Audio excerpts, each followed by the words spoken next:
So we've now arrived at the National Cancer Society of Malaysia, which is also known as NCSM. This National Cancer Society of Malaysia is a non-profit organisation established in 1966, providing education, care and support services for people affected by cancer. It is the first cancer-related non-profit organisation in Malaysia that provides an extensive range of cancer services and support to the public. The NCSM's mission is to ensure that no Malaysian fears cancer by creating an understanding of cancer that leads to prevention and early detection, and by providing the best possible care and support for those affected by cancer.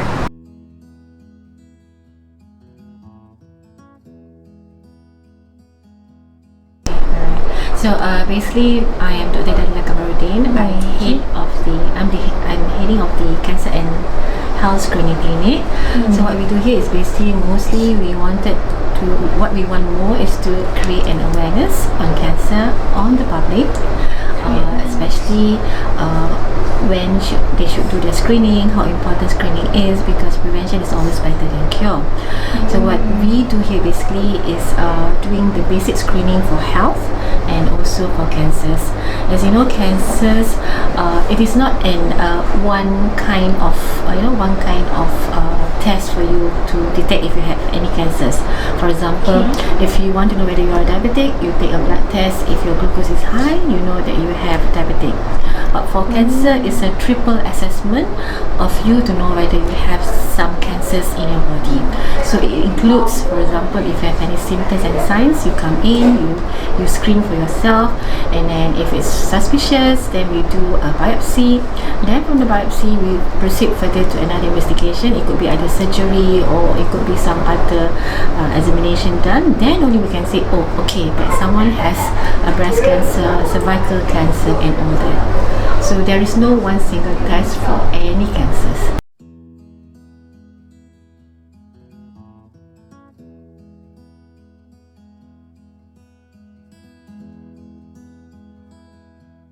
So here we scan the patient have cancer. Okay, so we have 3 procedures, which is scan bone, renal DTPA, and also thyroid. This one is only a camera. So the radiation is come up from the patient. We inject the radiation to the patient, only a small amount of the radiation, and then this camera just capture the radiations from the patient. So normally you can see the image here.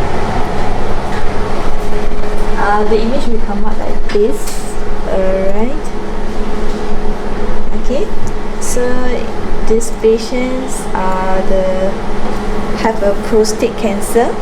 So all the cancer are spread to the lumbar and also the both sides of the pelvic area. So this patient quite ill. You can see from the front, this patient on the wheelchair. So that's the one. So far, only 3 procedures we do here. So normally, we just can basically spread of the cancer to the bone.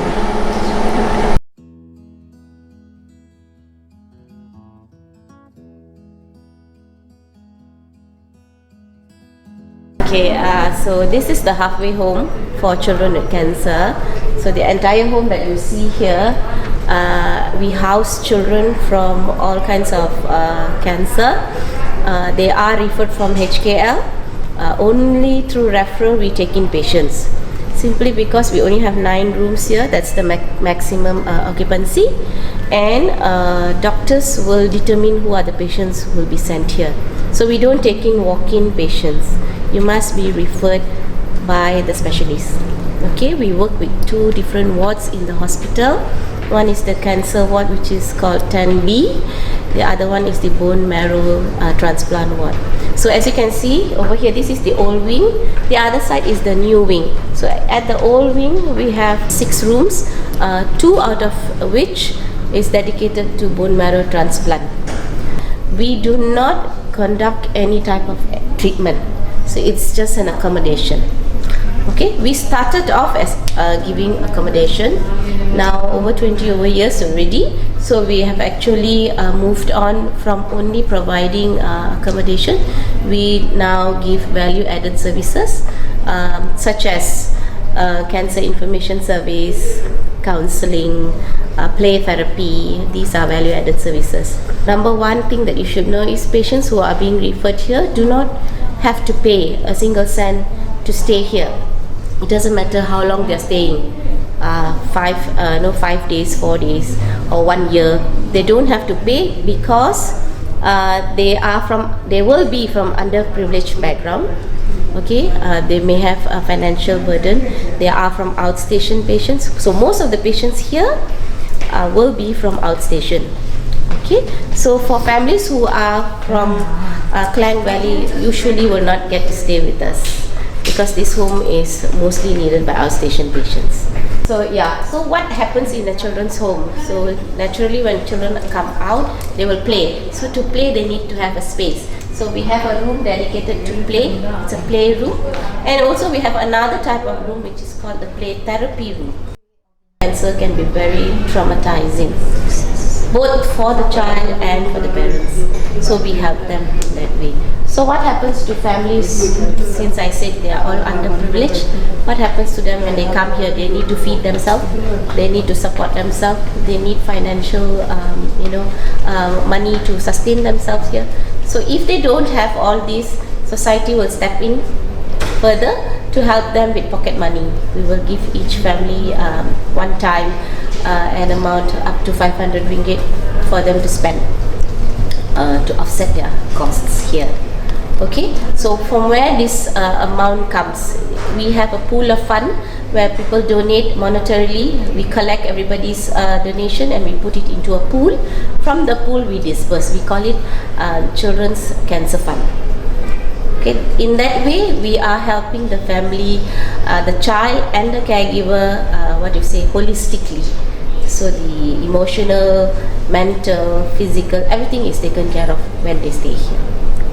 Alright, so the youngest patient we've had is 3 months old, okay, who had neuroblastoma, operated and is doing well. The oldest we can take in is 17 years old. So we follow the ward, hospital ward, 0 to 17 years old. All kinds of cancer. The most common we see here is brain cancer, blood, which is leukemia, the most common, bone, and neuroblastoma. And many other rare form of cancer also we do see. They will be doing their emotional therapy here. So it's a holistic approach that we do. So how I do it is actually I don't interpret their play. I actually watch from their underlining theme of play. So what do I mean by underlining theme of play? Just a question, you don't have to answer it, just giving you. If your emotions right now, describe it based on size, color, taste, sight. So we see it from all that aspect. Yeah, so because usually what we do, we kind of interpret. Sometimes when we play with our nieces or anyone, right, we interpret what they're doing, but here we don't interpret. So from there I will see all that, the underlining part, and then the theme will come up, and when the theme comes out, we'll actually know what the child wants. Is there a time limit as to how long it is? 40 minutes per session, and each child goes through 12 sessions. And that also depends on their stay here. If they are staying here for 30 days for their treatment in HKL, then I will do it 30 days. But if they're here like for a shorter period of time, then I will actually get a group session. Group session is 6 sessions only, so we can modify it in that way. Chemo and radiotherapy gives them the pain, but they do not know how to tell them it's painful. I don't want to go. It's traumatic for them. The doctors poke in to get their line. Sometimes they can't find the line. If they search for the line, it's painful. Even for that, they are refusing to go because it's traumatizing for them. What more that chemo is going in and it's burning the cells at the end of the day. So the body is going through a tremendous change inside. When that change is happening, emotionally they are not regulated. So they react. They jump into secondary emotions. So when that secondary emotions, the parents cannot talk to them. They don't know how to talk to them. They give everything. They think, okay, then like this, I buy everything. But these parents are coming from underprivileged society.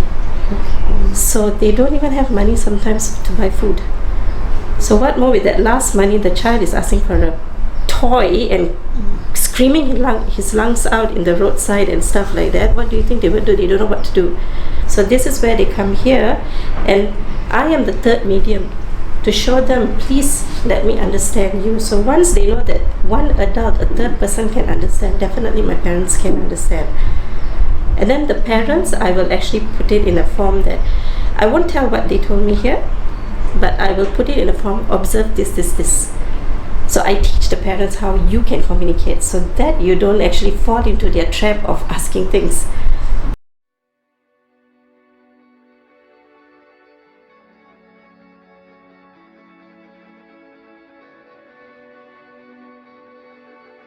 So my name is Naviendran Pillai and I am a two-time cancer survivor. First time in 2013 and the second time in 2018. Breast cancer, so the first time was stage 3 breast cancer and the second time was stage 4 breast cancer, which spread to my liver and my backbones. That's quite a bit. Okay, so the first time you got it, how was it like?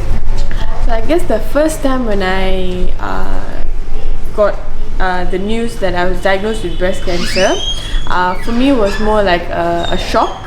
I didn't know what I was going to get myself into. So for me it was just like it's like being diagnosed with like a flu. You know, you don't really know the symptoms. When it gets to you, you treat yourself, like you go get yourself, you get yourself to the clinic and then you get medication and then you start taking medication.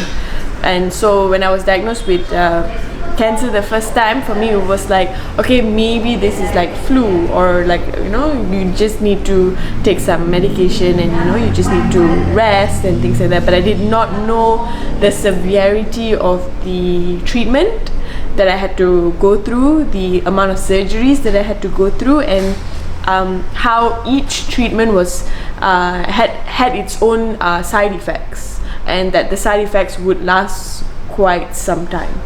So at that point of time, I think for me it was more like a shock, and you know, stepping into this new thing, that this has become a part of my life. It's something very new, shocking. I guess you don't know how to receive these kind of things. So yeah, I would say just shocked. What do? I am the volunteer coordinator. So volunteer coordinators is, you know, when you get, you know, volunteers come in, they sign up and you give them training, you tell them about us, and I actually just, you know, coordinate them if there's any events. Like, you know, previously we had the clinic open day last year. We got like about 20 over volunteers who came and volunteered with us, and Minister of Health was very, very, very, you know, moved by that, because he was like, oh my god, there's so many volunteers here, and they, you know, they were taking, you know, pricking the, you know, your finger and, you know, actually helping out on the clinic open day, and which was really, really nice, and I was so proud of them. And yeah, so that's what I do. In this 1 year that you worked here, Almost, yeah. how many, like, what was the most number of volunteers that came? I would say it was on that day, it was about 24 volunteers that actually signed up, and actually more wanted to come, but we had to cap it. So the most, I would say, actually, to be very honest, the most was Relay for Life. The reason being because Relay for at that point of time we had, you know, different departments that had their own volunteers. Only now that we're consolidating everything into one. So Relay for Life is we had the most for Relay for Life. It was over like 100 volunteers. What are usually the volunteer opportunities here? So basically we have many you know, opportunities for volunteers to, you know, get their hands in. We have, you know, the Children's Home of Hope. We also have events like the clinic open day, and we also have like different projects, you know, fundraising, and also to help other cancer survivors. So we have this project called the Project Hands for Hope, where we send volunteers to cancer survivors' homes to help cancer survivors as well as caregivers with their house chores, groceries, tuitions, transportations, gardening, and things like that, because, you know, it's very tiring to not only go through cancer treatments, it's also very tiring to care for a cancer survivor. So, you know, they lose track of time, they lose track of, you know, cleaning, household stuff, grocery shopping, things like that. So we, National Cancer Society's volunteers will be sent to homes to help them out, which is great.